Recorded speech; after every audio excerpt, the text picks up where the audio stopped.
Comment réaliser un été de chantier pour avoir des phasages de chantier hyper propres? Bonjour, je suis Pascal Camletti, architecte et formateur Revit. Aujourd'hui, dans ce tutoriel, je vais vous présenter comment réaliser donc ce que vous pouvez voir sur le côté. Donc un été de chantier que vous allez pouvoir positionner avec voilà, quelque chose qui est vraiment sympa et avoir des plans de chantier qui sont au top, aux petits oignons. C'est quelque chose qui m'a été demandé par un de mes abonnés de la box pour pouvoir avoir ça dans ses familles et ainsi il va pouvoir passer au high level et avoir des chantiers du phasage top au top. Avant de démarrer le tutoriel, je vous rappelle qu'en cliquant sur le lien qui est sous la vidéo, vous allez pouvoir remplir le formulaire et ainsi, avec votre adresse et votre email, recevoir mes conseils gratuits tous les jours ou quasiment tous les jours et ainsi progresser. Pour celles et ceux qui veulent vraiment passer au high level, il y a la box évidemment. Les box, c'est quoi? C'est les 4 derniers tutos du mois dans lequel je suis en train d'enregistrer la vidéo. Donc aujourd'hui, on est au mois de juillet 2024. Et vous allez pouvoir récupérer les 4 derniers tutos. Pour celles et ceux qui veulent vraiment au high level et avoir tout ce que j'ai fait depuis mars 2020, ça fait à peu près plus de 500 fichiers maintenant, donc des gigas de trucs à télécharger, des gigas de famille, un gabarit d'agence, tout ça c'est dans la box, mais vraiment avoir tout ce que j'ai fait depuis mars 2020, c'est l'option du bonus 4 lorsque vous commandez l'accès à la box. Allez, c'est parti pour ce tutoriel. Alors comment j'ai pu réaliser donc cet été? Voilà, c'est un été, on voit que c'est un élément, c'est en fin de compte un poteau que j'ai dimensionné, que j'ai créé. Vous allez voir, c'est excessivement facile. Je vais être synthétique parce que je ne vais pas tout refaire avec la clavette, etc. Je vais vous montrer la logique de ce que vous devez faire et ainsi vous allez pouvoir avoir la version complète dans la box pour ne pas vous embêter à la modéliser vous-même. Alors, je vais vous montrer sur quoi je suis parti. Je suis parti sur ça, donc un élément avec les dimensions. J'ai toutes les dimensions qui étaient ici, avec les platines, de manière à avoir quelque chose qui soit le plus clean possible. Voilà, on a des informations de dimensions. Tout ça, ça sera dans la box, évidemment. Allez, c'est parti. Alors, comment on fait ça? Alors, il suffit simplement d'aller ici. On va aller dans Créer. On va créer une famille. Et dans la famille, vous allez descendre, hop, vous allez avoir poteau métrique. Hop, poteau métrique ici, on fait ouvrir. Dans le poteau métrique ici, on va avoir les dimensions. Donc là, si je retourne sur le niveau, sur mon poteau, hop, le niveau inférieur, on est 110. Donc on a une platine qui fait 4 mm en bas. Donc là, on va changer les valeurs. Hop, on va prendre ici, la catégorie de type ici, on va dire 110 par 110. Ok, voilà, on a les dimensions ici. On va faire quoi? On va faire une extrusion. On va faire un rectangle ici. Voilà, on va le placer. Là, étant donné que normalement on ne le déplace pas, ça va être un poteau indépendant, donc il n'y a pas de souci. On n'a pas forcément obligé de verrouiller, mais habituellement, pensez à verrouiller si vous faites des familles. Donc n'hésitez pas à me contacter si vous voulez avoir accès à la formation famille que j'ouvre de temps en temps. Voilà, exceptionnellement, si vraiment vous êtes extrêmement motivé, potentiellement, je pourrais vous ouvrir l'accès à la box. Pardon, à la formation famille. Voilà, ici, on va voir, ici, hop, là, on va mettre un rayon. Ok, de manière à avoir quelque chose de propre. Ok, donc là on sélectionne, ouais, j'ai mis 20 mm, histoire d'avoir quelque chose qui soit cohérent par rapport à la logique globale, voilà, on a ça. Ensuite ici, ce qu'on va faire, c'est que on va placer un élément, on va avoir une marque centrale à placer, et au niveau des positionnements, je crois que je l'avais mis, ouais, je l'avais mis à peu près au milieu ici, en fonction de ce qui était calé. Voilà, on l'avait placé.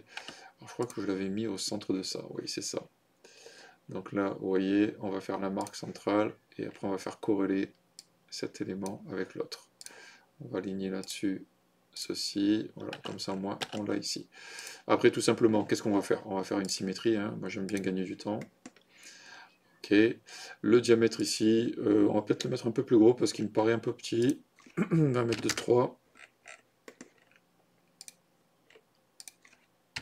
Voilà, ça c'est pour les pointes en général. On contrôle, on fait une symétrie, et vous allez avoir cet élément-là qui va être placé. La hauteur, c'est 4 mm, ça c'est sur la notice, et on va cliquer ici pour ajouter un matériau. Matériau été.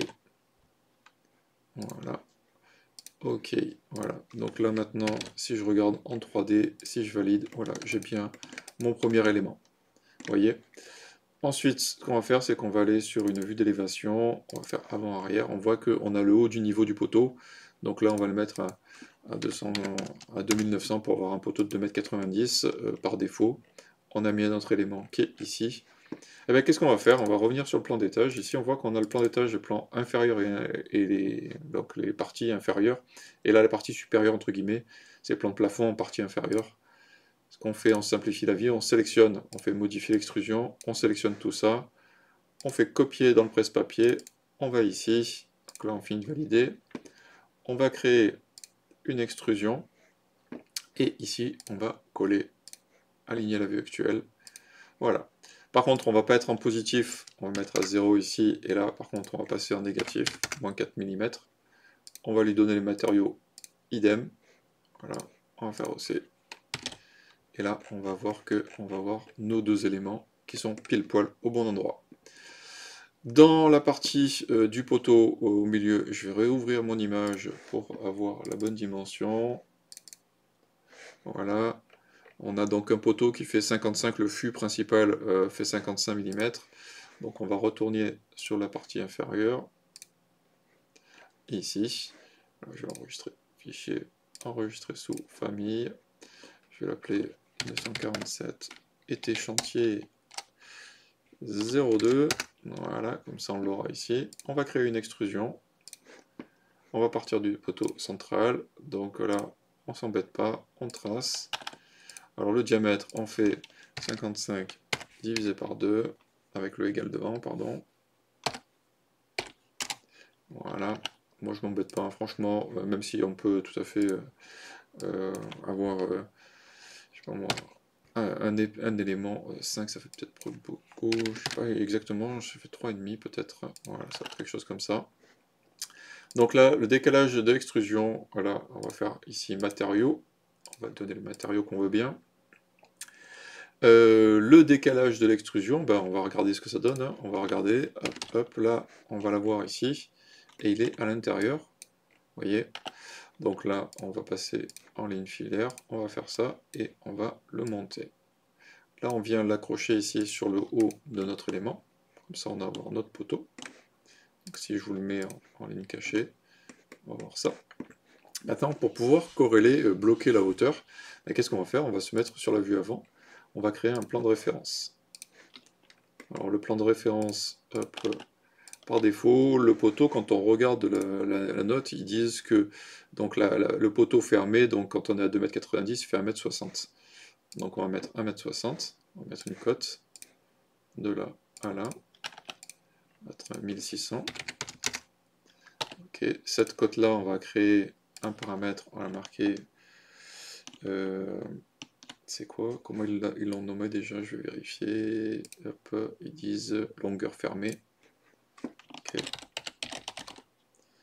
Longueur fermée. Voilà.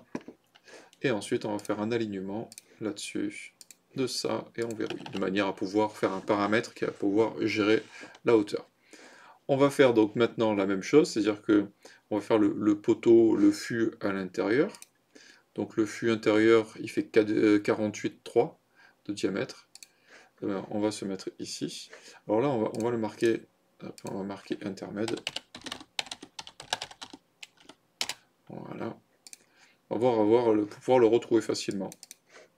Là, ce que je vais faire, c'est que je vais créer donc une extrusion. Je vais définir le plan intermède pour avoir, on va partir haute. Ok. Alors normalement, il faudrait qu'il soit à l'intérieur. Vous verrez, pour ceux qui iront dans la box, on va avoir quelque chose qui va être... alors, on va faire égal. 48,3 divisé par 2. Voilà.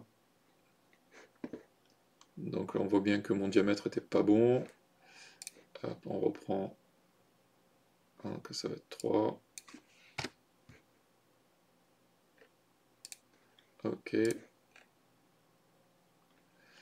Alors, hop, ce qui veut dire que là, on va l'avoir au-dessus. Il est juste là. Ok, donc là il va nous falloir modifier celui-ci, modifier l'extrusion, on va revenir ici.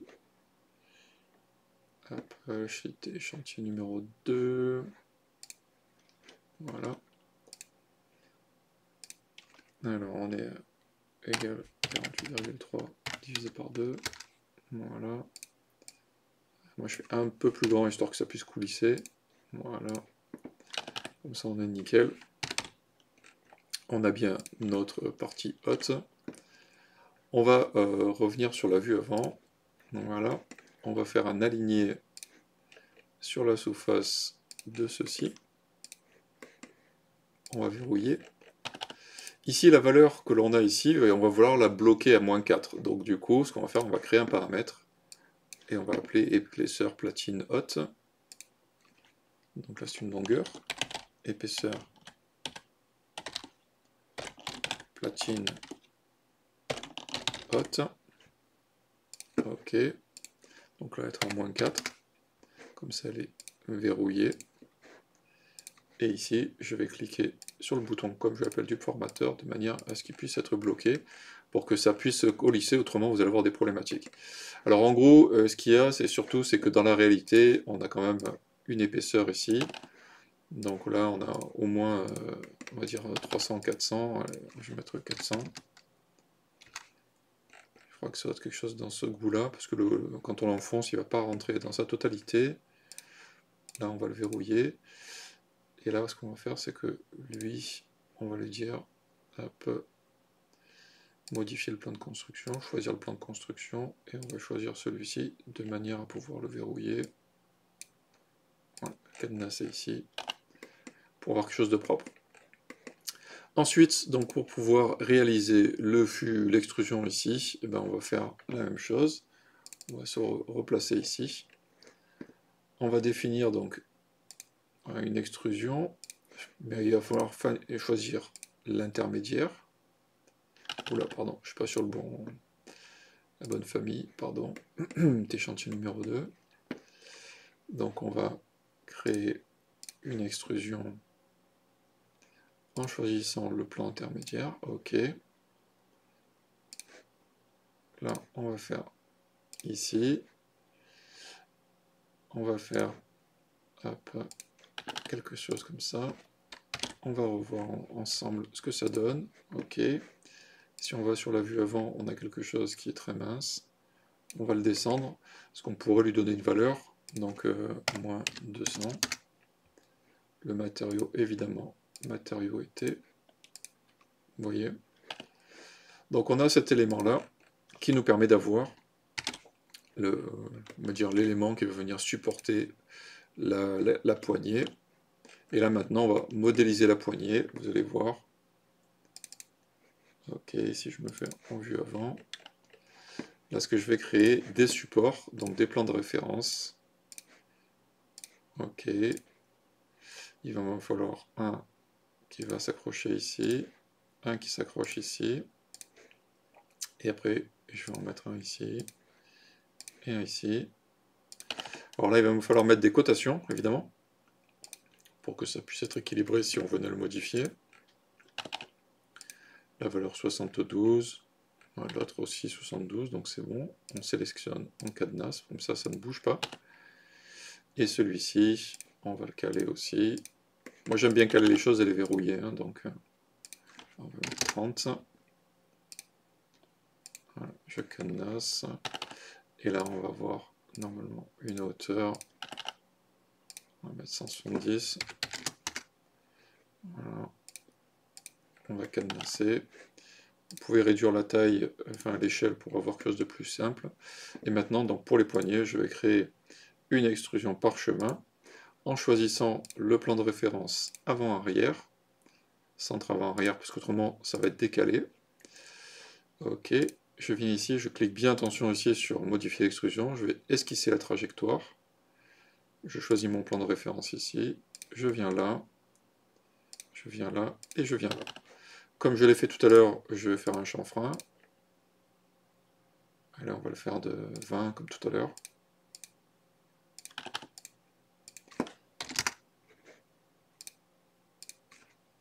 Ok. Je valide ça, je vais esquisser la trajectoire, il va me dire à gauche ou à droite, ok. Je vais faire un cercle, voilà, allez, on va mettre 6,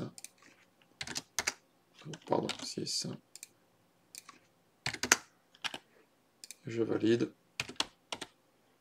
je valide,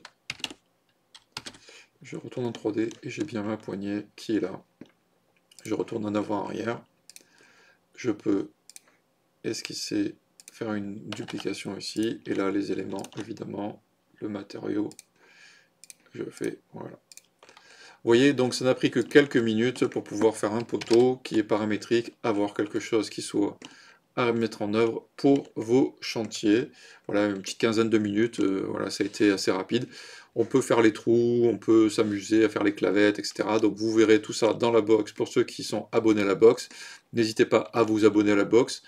Et ainsi, vous avez un été pour pouvoir réaliser des poteaux dans vos chantiers, dans vos projets, et vous allez pouvoir les dupliquer en réseau.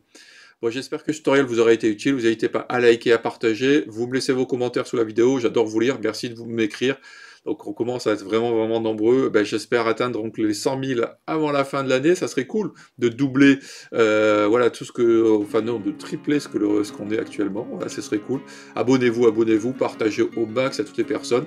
Vous m'écrivez des emails. J'adore vous lire, me poser vos questions. C'est top parce que des fois, on arrive à échanger et je vais pouvoir programmer aussi des tutos. Et je vous dis à la semaine prochaine. Profitez bien donc du soleil pour ceux qui sont en vacances. Allez, ciao ciao!